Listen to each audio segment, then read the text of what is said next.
छोटहन रही के तो ई सोचे के कि कहीं शादी हुई तो जाइल जाई तो का नाम है लड्डू मिली खाए के खाए के जब चटनी रोटी बने लगे तो तू कहला कि मम्मी हम चटनी नहीं खाए, हमसे चटनी नहीं खाए, क्योंकि हमारे पास रहने के लिए घर भी नहीं हुआ करता घर भी नहीं था। पापा की नौकरी छूट गई थी और मम्मी मेरी हमेशा कहती थी बाबू 2 रोटी कम खाइए, के साथ धोखा मत करिए, छल न करिए। कैसे के बिताई भी भोले गरीबन के दिन हो, एगो तलोटा दिहनी बेटा दिहनी 3 गो, पियही के बेरिया भोले जी भैल छोरा छीनी हो। मम्मी हमारी नौकरी करने लगी, 400 रुपया मम्मी को तनख्वाह मिलता था। दिल्ली जात रहला पापा तार समोसवा लिटिया कीन के दिया ना खड़वा दे के आके हो घरवा में तना रो पुका खोल के रोए लगे। याद बा हमके कि जब तू खाना बनावो तो हमनी के चावल जल्दी जल्दी रख ले गए कि जल्दी जल्दी मैंने ढेर खा लिया जाए। पहले कहीं भोजपुरी फिल्म में हीरो बनब तब मम्मी हमें चुरा के चुपके से पैसा दे दिन याद कल जाला। और न रो पापा कैसन लगला? पप्पू के बहुत अच्छा लागला। पापा जब वीडियो राती के देखे नहीं तो कहे न लड़का हमारे तना दहाड़े ला कि केहू खड़ा नहीं हुआ। दोस्तों विष्णु प्रभाकर गांव वाले रिपोर्टर का आप सभी को नमस्कार है और यह मेरे जीवन का अब तक का सबसे महत्वपूर्ण इंटरव्यू होने वाला है। मैंने अपने पत्रकारिता कैरियर में 4-5 साल के कैरियर में लगभग सैकड़ों विधायक, सांसद, कैबिनेट मिनिस्टर, तमाम बड़े बड़े पॉलिटिशियन का इंटरव्यू किया हूँ, लेकिन यह इंटरव्यू जो आप देखने जा रहे हैं यह मेरे जीवन का अब तक का और मेरे पूरे जीवन भर ये सबसे खास इंटरव्यू होगा। इस इंटरव्यू से बेहतर मेरे जीवन में कुछ हो नहीं सकता है, क्योंकि हम सब आमतौर पे दूसरे की कहानी जानकर, सुनकर, मोटिवेशनल स्पीच सुनकर मोटिवेट होते हैं।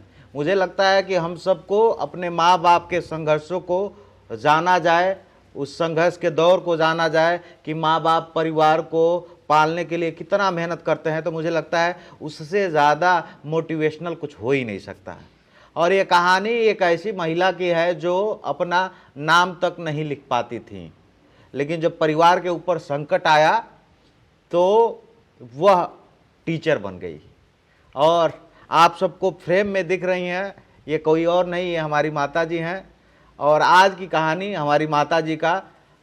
हमारे परिवार पे जब संकट आया, मेरे पापा गवर्नमेंट जॉब में थे और नौकरी छूट गया, घर से 40 किलोमीटर दूर हम लोग रहते थे, सरकारी क्वार्टर भी खाली करना पड़ा था। मैं थोड़ा भावुक हो रहा हूँ, लेकिन मैं वो दिन याद जरूर करूँगा। फिर मेरी मम्मी लिख नहीं पाती थी, मुझे याद है हम लोग 3-4 में पढ़ते थे और मम्मी हमारी इतना पढ़ी थी कि खाली अपना नाम लिख पाती थी का मम्मी। लेकिन जब परिवार के ऊपर संकट आया, पापा की नौकरी छूट गई, हम लोग बहुत परेशान हो गए थे और माताजी हमारी बहुत स्ट्रगल की कि जो महिला अपना नाम लिखना नहीं जानती थी, हमके याद बाकी बड़ी मिला के लिखा था, ना लिख पावा।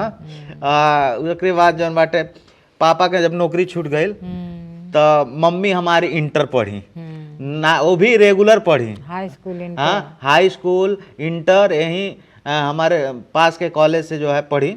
और हम लोग क्या नाम है, हम लोग 7-8 में पढ़ते थे, 6-7 में पढ़ते थे, मम्मी इंटर में पढ़ती थी। हम 3 भाई हैं, एक हमारी बहन है और मेरा पूरा परिवार स्ट्रगल किया है। पापा की नौकरी छूट गई तो बड़े भैया वो अलग स्ट्रगल कर रहे थे। दीपू मेरा बहुत स्ट्रगल किया है, वो तो बचपन को समझ ही नहीं पाया है। हमको लगा 7-8 में पढ़ता था तो एयरटेल में नौकरी करने लगा था, 300 रुपया उसको तनख्वाह मिलता था। मम्मी हमारी नौकरी करने लगी, 400 रुपया मम्मी को तनख्वाह मिलता था। खड्डा महाराणा प्रताप कॉलेज में, स्कूल में 8 तक था ना मम्मी स्कूल, तो मम्मी पढ़ाने लगी। अब ये सोचिए कि माँ बाप का स्ट्रगल कितना जीवन में होता है। मैं बोल नहीं पा रहा हूँ, लेकिन तो मम्मी बता वो समय स्थिति बहुत बुरा रहा ना, बहुत बुरा रहा, बहुत बुरा रहा। याद बा हमके कि जब तू खाना बनावो तो हमनी के चावल जल्दी जल्दी रख ले गए कि जल्दी जल्दी मैंने ढेर खा लिया जाए। जब हमारे घर खाना बनता था तो सुबह जब खाना मम्मी बांटती थी तो हम जानबूझ के ढेर ले लेते थे कि कुछ बचा के उसमें थे और खा लेंगे। चटनी भात, कभी चटनी भी नहीं मिलता था।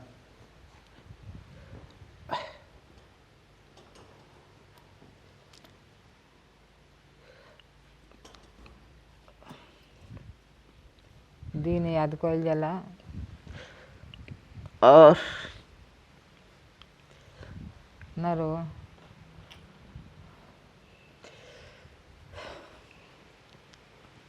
तो हमारी मम्मी जो है, इतना बोल नहीं पा रहा हूँ मैं। हिम्मत रखल जाला, हिम्मत से काम होला। फिर मम्मी हमारी पढ़ाने लगी। हम्म, हमको याद है कि 4 किलोमीटर हमारे घर से खड्डा है, 5 किलोमीटर। 5 किलोमीटर। मम्मी रोज जाती थी दीपू को भी 3 से पढ़ाए हैं। और रोज आती थी। और मम्मी सोचिए कि जो महिला अपना नाम नहीं लिखना ढंग से जानती थी, हाँ, फिर अपने बच्चे को पढ़ाई भी, हाँ, ट्यूशन भी हम लोग को पढ़ाने लगी। हाँ।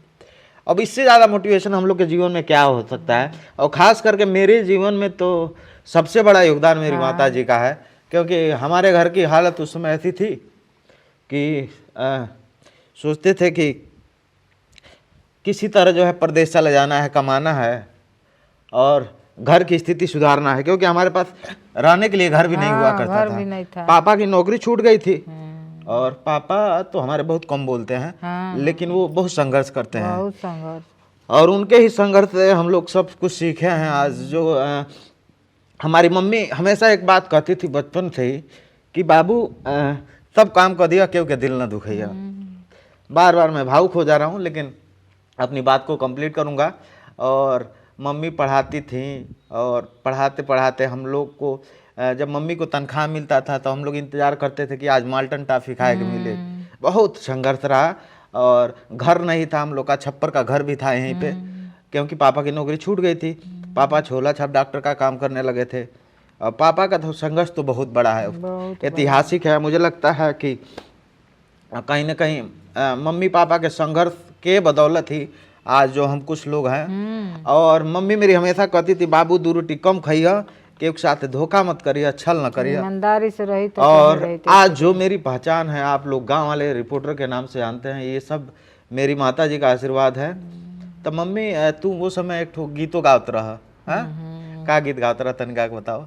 कैसे के बिताई भी भोले, गरीबन के दिन हो। एगो तलोटा दिहनी, बेटा दिहनी 3 गो। पियही के बेरिया भोले जी, भइल छोरा छीनी हो। कैसे के बिताई भी भोले, गरीबन के दिन हो। तो मम्मी हमारी हमेशा जो भाई ये गाना गा रहे हैं कि मतलब हमेशा अपना दुख कहती थी उस गाने में। शंकर भगवान की पुजारी है मेरी माता जी, और हम भी शंकर भगवान के बहुत बड़े भक्त हैं। और मम्मी तो का नाम, वो समय घर की स्थिति बहुत बुरा रहे ना। बहुत बुरा रहे बाबू, इतना बुरा रहे कौन तरह झेलल आदमी। अरे एक बार जब चटनी रोटी बने लगे तो तू कहला कि मम्मी हम चटनी नहीं खाए, हमसे चटनी नहीं खाए जाए। चीनी नहीं रहे, आधा किलो चीनी आ तो तक चोरा के धरी कि तू चीनी या भात, चीनी या रोटी खा, तू आ दीप। वो दिन हम कटले बानी, बहुत संघर्ष कैले बानी। माँ बाप का संघर्ष, भगवान के दिहल सब कुछ बा, बस परिवार में शांति बना रहो, ये थी बात। अब बताओ मम्मी, अब कैसन लगेला? एक समय ऐसा रहा है तो बहुत अच्छा कि लागेला। हमनी के खुद के खैले के ठेकान नहीं रहे, ठेकान नहीं रहे, न रहले के ठेकान रहे, कोनो व्यवस्था नहीं रहे। नहीं रहे। लेकिन आज ही बाटे के बहुत सारा लोग जोन बाटे जानता जानता, और बहुत सारा लोग उम्मीद भी करेला उम्मीद भी कि गांव वाले रिपोर्टर हमरा खातिर कुछ करिए, करी है आ करे न। आज तोरे आशीर्वाद बाटे कि सब कुछ होता। तो आज कैसन लगेला तोहके? आज हमके बहुत अच्छा लागेला। इहे कहे नहीं कि हमार लड़का संघर्ष करे, ईमानदारी करे, ईमानदारी से आगे बढ़े, आ बढ़िए, बहुत आगे बढ़िए। तो अब तो माने वह दिन याद आता है तो बड़ा वो दिन तो भुलाइबे नहीं करी। तकलीफ भी होता है, बड़ा खुशी भी होला मम्मी, कि इतना स्ट्रगल कइल गेल बा। हम यही लिए ये वीडियो के खास करके बनावत हई कि हमको लगता है कि ई खाली हम अपन बात नहीं कहतनी का मम्मी, सबके माता पिता चाहे केहू जे देखत हो के वीडियो, उन सबके माता पिता ही तरह संघर्ष कइले बाने, संघर्ष कइले लइका के पाले खातिर कितना ख्वाब सपना, माई बाप दुनिया खातिर बैर ले लेना, दुनिया के लोग से बैर ले लेना, दुनिया के लोग से दुश्मनी कर लेना, केहू खातिर झूठ हो जाने, केहू खातिर गलत हो जाने, खाली यही मारे कि हमार परिवार बच्चे पली जा। हमके लगता कि बढ़न भइले के बाद भी जौन बाटे अगर लइका माई बाप के सेवा न करे तो वो तो जीवन में नहीं, लइका हमार बहुत अच्छा हमें, हमार लइका संस्कार हम देले बानी, कहीं रहिए जा अपन ईमानदारी से रहिए जान, ईमानदारी से तू एक पैसा कमेबे तो ओमे तहार संस मिली, तुहार धरोहर बा, पूंजी बा एगो। अब कैसन लगेला मम्मी तो के? अब हमके बहुत अच्छा लागेला, हमार नाम होला, जब लोग नाम लेला तो का बहुत खुशी मिलेला। अच्छा, ताके कबो तार साथ ऐसन भइल बा के आके पूछेला कि गांव वाले रिपोर्टर के अम्मा हो का हो, तो कुछ बताओ हमरे। सब पूछेला, का कहला लोग?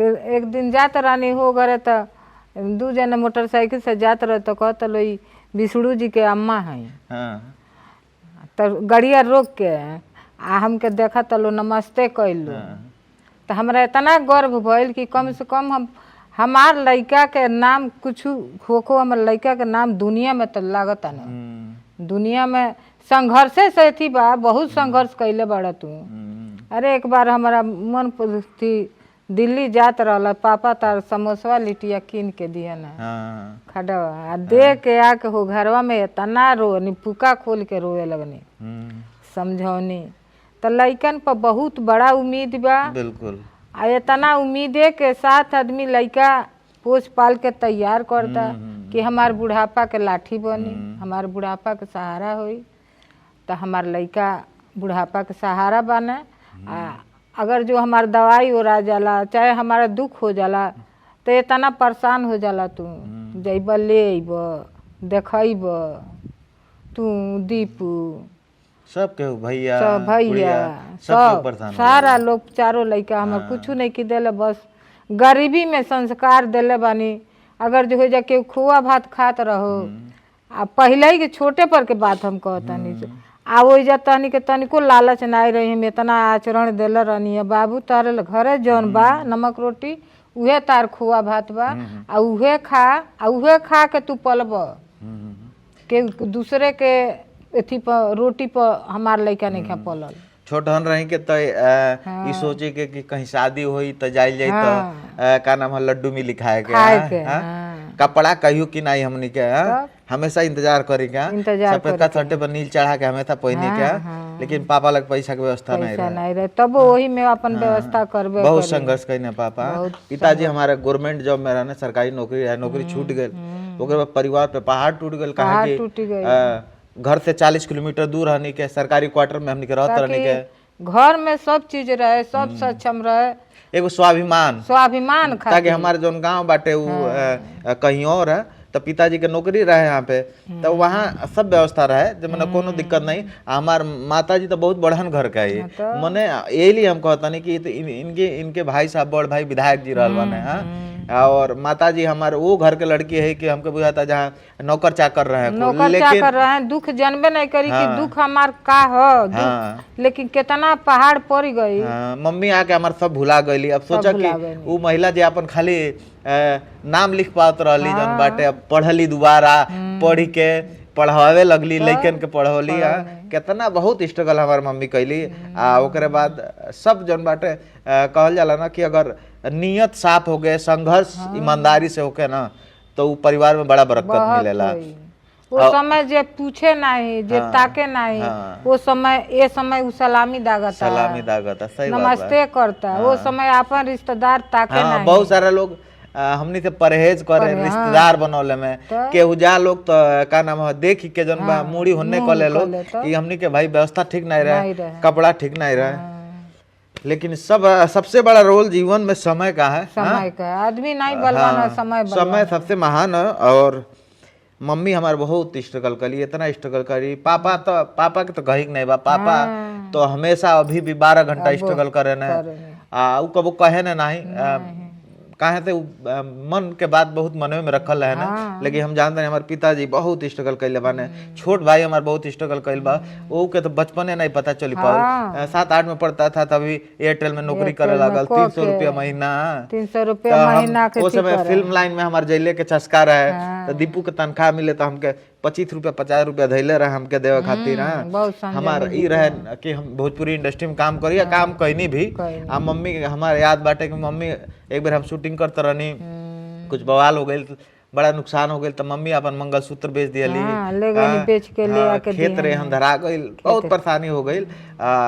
लेकिन ई रहे कि हमरो मन में रहे कि हिम्मत नहीं हारे के बा। हां नहीं हारले, बहुत संघर्ष कइले बा, बहुत हिम्मत ओकर रिस्पांसो मिलल। पैसा रुपया कमाइल तो अलग बात है, लेकिन पैसा रुपया सम्मान के साथ कमा तो और अच्छा बात बा का मम्मी। माने समय के सब खेल बा और आज सब ठीक बा। कबो ऐसा लग रहे कि हमनी के खुद के हालत नहीं बा कोनो लायक। अरे ई जब जमीन लियाई तो नाना के एथी भई, नाना कहने हमरे रहत भर में गाय भैंस हमारे घर झोपड़ी में नहीं खे रह, हमार बेटी झोपड़ी में रही, तो नाना सहयोग कई, नाना सहयोग कई, बहुत नाना सहयोग कई ने। अब पापा तो हमारे स्वाभिमानी हो कि उसे मदद लेवे नहीं करे, जैसे चाहने नहीं कि उनके आगे झुकल, चाहे वो सहयोग एहसान नहीं लगल चाहने। बहुत मेहनत भइल। फिर फिल्म इंडस्ट्री में हम काफी साल काम करनी, ओकर बाद पत्रकारिता की शुरुआत करनी, गांव वाले रिपोर्टर जब नाम मिल गई आप लोग के सहयोग से, और आज बहुत अच्छा लगेला कि इतना प्यार मिलेला। अरे कलिए सूझ प्रताप शाही कोनो तरह थी करता त नामे से नहीं थी बा, पहचान बा। जी जी, केहू के हम इंटरव्यू कर लेनी एक बार तो हमारे बहुत बड़ा प्रशंसक हो जाला, काहे से जनता के सवाल करे नी। अब बहुत सारा लोग हमके उजाला 10 गो फोन आई तो 7 गो 8 गो लोग ये परेशान जे रही, उनके उम्मीद बाटे। और कैसा लगेला मम्मी हमारे काम तो बहुत अच्छा लागेला, कोनो गलती नहीं करनी, नहीं कोनो गलती नहीं करला बाबू, ईमानदारी से करला, परिश्रम से करला, ऐसे तार दुनिया में पहचान बा, पहचान बढ़त जाई, बढ़त जाई। तुम्हारा आशीर्वाद बता सब होई, पहचान बढ़त जाई। संघर्ष ही जीवन है, जब संघर्ष करी तो जीवन में लक्ष्य मिली, लक्ष्य मिली बिल्कुल। तो अब जालू मामा यहाँ जालू तो लोग का कहेला? अरे अब तो जात आदमी तो 1 घंटा रहता, ये बुझाता कि भगवान के पौले बा, उतना इज्जत मिलता, सबके प्रेम करला गाँव में वो सबको। तो यही सारा जो है खेल समय क्या है। हाँ, समय महान हो, लेकिन हमके लगता है समय कैसनो रहे केहू के साथे गलत नहीं करे चाहिए। कहियो एगो घर नहीं रहे के आज हमारे 5 जगह घर हो गए। पहले एगो घर नहीं रहे, एगो घर इजा नहीं रहे, सरकारी क्वार्टर में रही तो मेम साहब रोज बड़ा दिक्कत रहे, दिक्कत दे। आज 5 जगह हो गए, केहू रवैया नहीं बा। तो यही समय का खेल है। हम वीडियो खास करके ये मारे बनाते हैं कि आप सब लोग भी जौन बाटे हमने के दूसरे के जीवन से कौन जरूर सीख ले, अपने माई बाप के जीवन से ही सीख के आदमी महान बन सकेला। क्योंकि माँ बाप से बड़ा केहू है नहीं के दुनिया में। माँ बाप कितना कष्ट सही के लइकन के पालता, जितना संतोष रहला वही तरह हम अपने लइकनों के संतोष सिखौले बानी, चाहे कुछ भी हो को। हमार लइका संतोष से काम करे ना, परिश्रम करे ना, वो से आगे बढ़ता ना। अब तू कितना संतुष्ट बाड़ू? हम बहुत संतुष्ट, सबसे बाड़ू संतुष्ट ना, चारों जने से बहुत संतुष्ट। पापा कैसन लगला? पापो के बहुत अच्छा लगला। पापा जब वीडियो राती के देखे नहीं तो कहे ना लइका हमारे तना दहाड़ेला कि केहू खड़ा नहीं होला। तो सामने नहीं हुई थी करे ना, पापा सामने नहीं बोले ना, लेकिन कहना हमके एगो याद बताता रहे पापा कि पापा कहीं गइल ना बैंक में, तो केहू आइल तो पापा से पूछने कि कहाँ घर है, तो पापा कहने गोना, तो पापा कहने कि वहाँ गांव वाले रिपोर्टर विष्णु प्रभाकर को जानते हैं, पापा कहने हमारा लड़का है। तो उसके बाद वो कुर्सी पर उठ के बैठ गए कि बैठिया। तो यह कमाई है, जीवन के मूल कमाई है। तो मम्मी हमार बहुत मेहनत कैले बाड़ी जीवन में, इतना मेहनत कैले बाड़ी। अब आप सोच सकेले कि जो महिला अपन खाली नाव लिखल जानते रही, उनको जाता 3 मिनट में अपन तू नाव लिखत रह मम्मी, 5 शब्द के नाव। लेकिन जब परिवार पे संकट पड़ल तो जौन बा खुद पढ़ली और पढ़ावे लगली, ये से बढ़न का हो सकेला। हम सोचनी है कि आप सबके अपने माताजी से मिलवाई, इनके संघर्ष आप सब जानी, यही बहाने आप सब अपने माइयों के याद जरूर करो। कहे थे कि सबके माई बाप बहुत कष्ट काट के बहुत परिश्रम से बहुत भाव से लड़का के परवरिश करला। आ ये बात के एहसास तब होला जब आदमी खूब जौन बाटे बाप बनेला था। तो हम खुद जब अपने लड़कन हमारे बेटी के जब देखे नहीं तो हम इतना प्रेम आ जाला, तो फिर हमके अपने मम्मी के याद आवला कि देखा अब मम्मी तो हमरा खातिर हमेशा लड़ जा पापा था। हम ही रहे पहले कहीं भोजपुरी फिल्म में हीरो बनब तब मम्मी हमें चोरा के चुपके से पैसा दे कि हिले जो पैसा लेके जो पापा से लड़ जा, पापा से लड़ के पापा के पकड़े में पैसा निकाल के हमके दे दे, फिर हम जाई शूटिंग में। बहुत मैंने स्ट्रगल भइल बा। और भी कुछ कहानी फिर कब हम निकाल जाई तो बात कल जाई।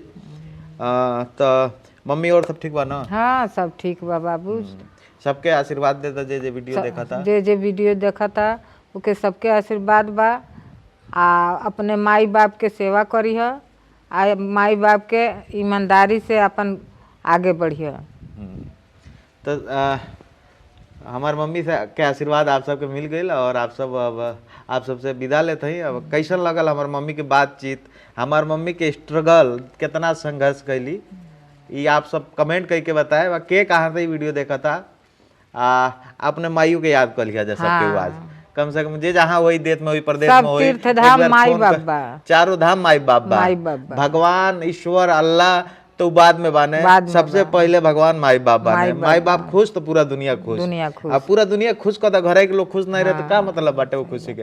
पहले अपने परिवार अपने लोग खुश रहे, अपन समाज खुश रहे तो बाकी सब अच्छा हुई। तो आप सबके नमस्कार, सबके प्रणाम बा।